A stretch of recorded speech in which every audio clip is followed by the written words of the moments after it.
Were you silent or were you silenced?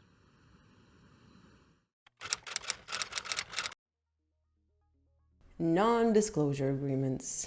Meghan Markle's favorite weapon and shield, in fact. Come to think of it, it's the one area in which she doesn't discriminate.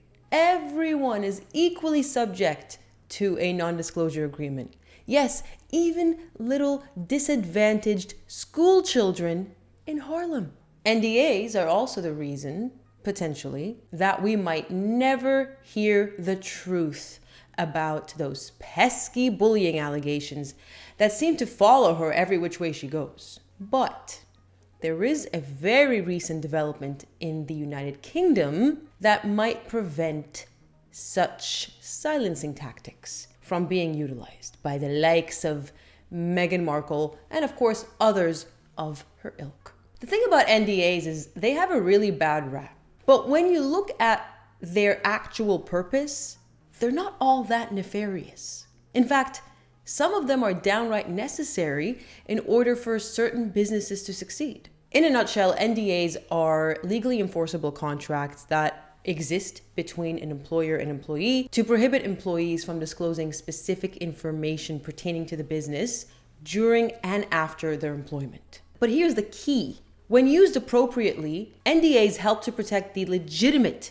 interests of a business without interfering with their employees' rights. Legitimate purposes of NDAs include to protect trade secrets, securing proprietary information, and maintaining a competitive advantage. A very famous example where NDAs are used rampantly is Silicon Valley, and I'm sure you can understand why. It's the land of tech startups, and people want to keep their trade secrets close to their chest. Even the British royal family is very well known for their ironclad NDAs that they enforce upon their staff. According to The Guardian, palace aides are asked to agree to confidentiality policies, promising to preserve the privacy of the royal family and institution both while they are there and after they leave. In fact, I wouldn't be surprised if that's where Meghan Markle got the idea to just start slapping NDAs on everyone under the guise of protecting her privacy, when we can all gather, based on the allegations, of course, that the purpose behind these NDAs might be a little more nefarious than that.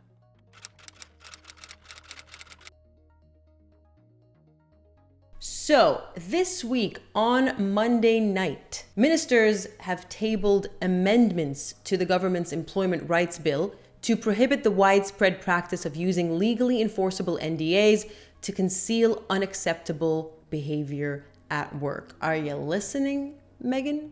Like she needed another reason to avoid the UK in future. If passed, the rules would mean any future confidentiality clauses in settlement agreements that sought to prevent a worker speaking about an allegation of harassment, including sexual harassment, or discrimination, would be null and void. They would also allow victims to speak freely about their experiences, while any witnesses, including employers, would be able to call out poor conduct and publicly support victims without the threat of being sued. And these changes wouldn't affect NDAs for legitimate commercial use, such as commercially sensitive information or intellectual property in business transactions. A few things of note here. First of all, this bill hasn't passed yet. A quick look at the UK Parliament website shows that it is in the report stage. So it's not too far off from the final stages if it passes the House of Lords.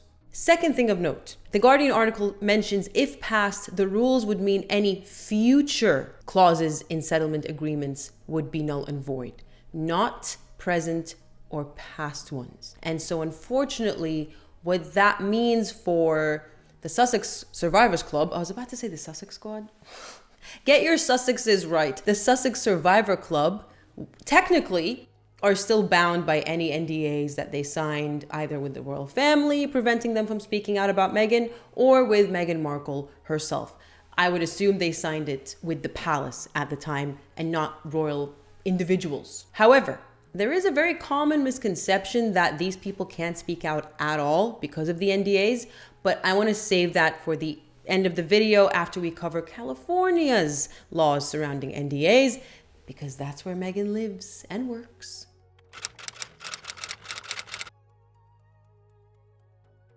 I mentioned earlier that Meghan and Harvey Weinstein are the tip of the iceberg when it comes to the misuse of NDAs. According to a report by the Chartered Institute of Personnel and Development, they found that the use of NDAs was relatively common when it came to dealing with allegations of sexual harassment, with up to 22% of respondents to a survey of only 2,000 employers saying that their organizations did indeed use them for these wrong purposes, or I should say misuse them.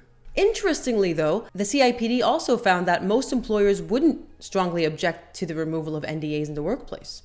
Nearly half, 48% of employers would support a ban, with just 18% opposing, while 20% were ambivalent and a further 14% did not know.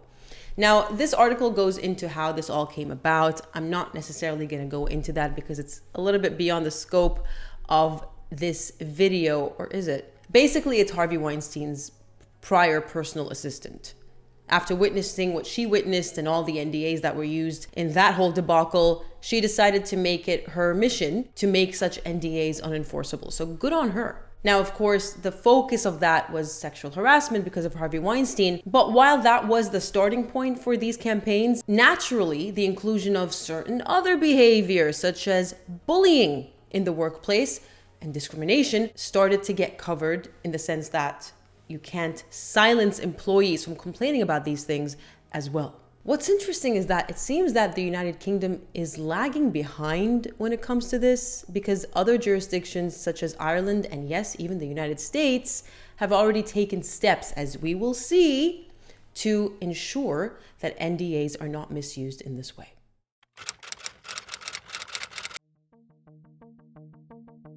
When it comes to California, surprisingly, the restrictions imposed on NDAs are actually quite strict, especially when they interfere with an employee's rights to complain about workplace abuse, harassment, discrimination, mistreatment in general.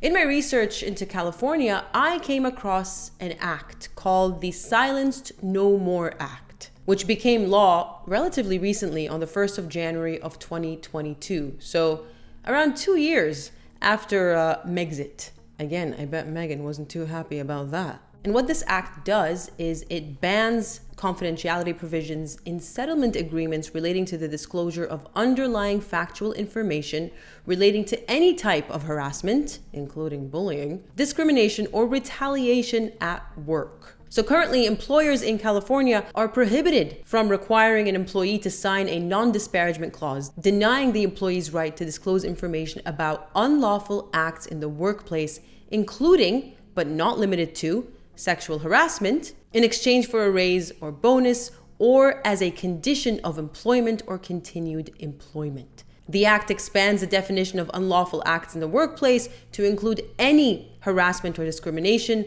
not solely those based on sex, and any other conduct that the employee has reasonable cause to believe is unlawful. So it seems that the law is pretty strict in California, which is where Meghan Markle works and resides. It's all very interesting, especially when you consider that these complaints against her have persisted throughout the years. They followed her across the pond, across the Atlantic. So much so that there have been major reports about it. So clearly, if these allegations are to be believed, it's still going on.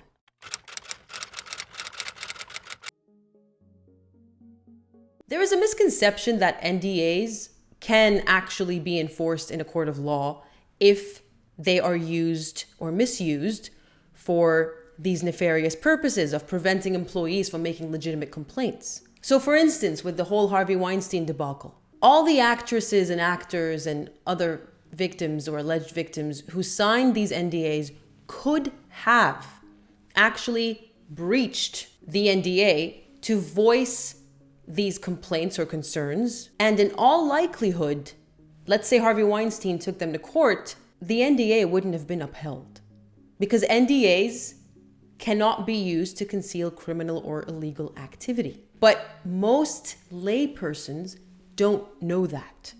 They think, oh, I signed this. This is a really scary and powerful person making me sign this. Therefore, there is no way I'm going to even dream of breaching this because they're going to come after me with the full force of the law.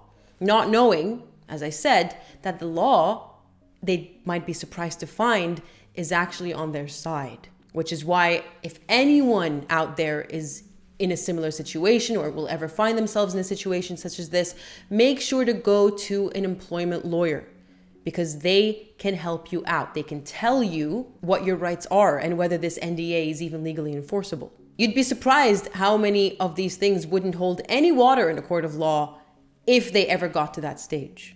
But that's the problem, isn't it?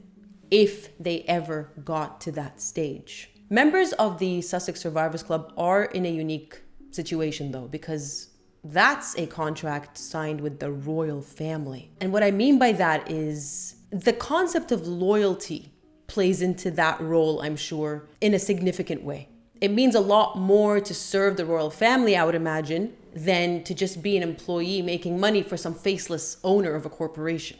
The royal family is also notoriously private, and we're talking about individuals here. Members of the royal family are not products. And so naturally you would feel as an employee some higher level of responsibility to maintaining that privacy, I suppose. And then based on my reading, the more senior you are in the hierarchy of the palace staff, so let's say private secretaries, the stricter the rules surrounding confidentiality are. Because naturally, you know a lot more. But let's face it, we're not talking about privacy when it comes to the incredibly serious allegations that have been made against Meghan Markle throughout the years. I think we can all agree that exposing bullying trumps anyone's right to privacy. And in fact, it would be in the public interest to expose bullying and to make sure that such behavior is never tolerated in any workplace, from a lowly factory to the palace itself. Now, obviously, I'm not sure what the exact terms and conditions were of these NDAs that the palace staff had to sign.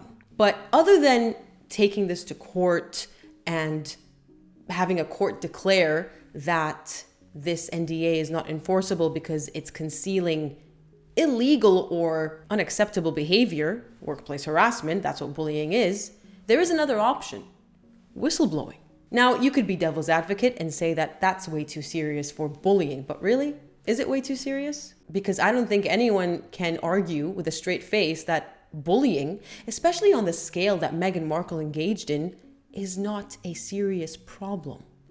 You don't have to have been subjected to workplace harassment and bullying to understand that it's a terrible and unacceptable form of behavior. And yes, it should be exposed. And if it has to come to whistleblowing, then so be it. Now, thankfully for the staff, they didn't have to resort to that because Meghan ended up removing herself of her own accord. But can you imagine had she decided to stay on for years and years? What, were they meant to tolerate that behavior? All to honor some NDA that isn't even meant to cover that behavior? And speaking of whistleblowing, that's in fact how Theranos, Elizabeth Holmes Theranos, came crashing down. Because of two, at the time, incredibly young, in their early 20s, whistleblowers who did sign ironclad Silicon Valley level NDAs. And Elizabeth Holmes was notoriously paranoid, notoriously secretive, and they still were able to do it. Now, yes, that was fraud and the lives of potentially millions, if not billions of people on the line. But as I said, let's not take away from the seriousness of bullying. I don't know. I guess I'm just trying to argue it. I'm very happy to accept comments and arguments that oppose this, in terms of whistleblowing's a bit far-fetched, Pluto. I will accept that. It's an option though. That's all I'm saying. A lot of these people might also be worried that they'd never get employed again. Although that point never made sense to me. Because if I were an employer and someone applied who had previously blown the whistle, exposed wrongdoing in a workplace, I wouldn't have any qualms about employing them. Because they didn't violate an NDA as far as I'm concerned. They did the right thing. They're brave, and I actually want someone of integrity to be part of my team. It would be an honor. But I suppose, again, playing devil's advocate, not all employers would feel the same way. Some employers might actually take issue with people blowing the whistle and exposing wrongdoing. But perhaps those employers might want to look inside and figure out why they have an issue with that. Could it perhaps be because they themselves have some activities, shall we say, that necessitate darkness and concealment? Regardless, it will be interesting to track the progress of this employment rights bill in the UK, and I thought I'd make a quick video about it and explain that even if it doesn't pass, technically, NDAs don't really hold a lot of weight if they're concealing wrongdoing. And that's the law as it stands. Correct me if I'm wrong, by the way. Any UK attorneys out there, let me know if things are to the contrary. But as far as I'm aware, you can't just use an NDA to just conceal every little thing you want. Otherwise, what's the point of the law? You can just override the actual law by using an NDA. Oh, someone got murdered in the office. Oh, well, I guess no one can talk about it because we all signed that NDA. Not that I'm comparing bullying to murder, but you know the point I'm trying to make. All right, clearly I'm blabbing. I'm done with this. Let me know what you all think. I just know that Meghan Markle now has one more reason, as if she needed one, to steer clear of the UK and never think of working or living there ever again, because she's not going to have an easy time at covering her little misdeeds. That's all I've got for you. Thoughts in the comments so we can discuss them next week. Let me move this thing as usual.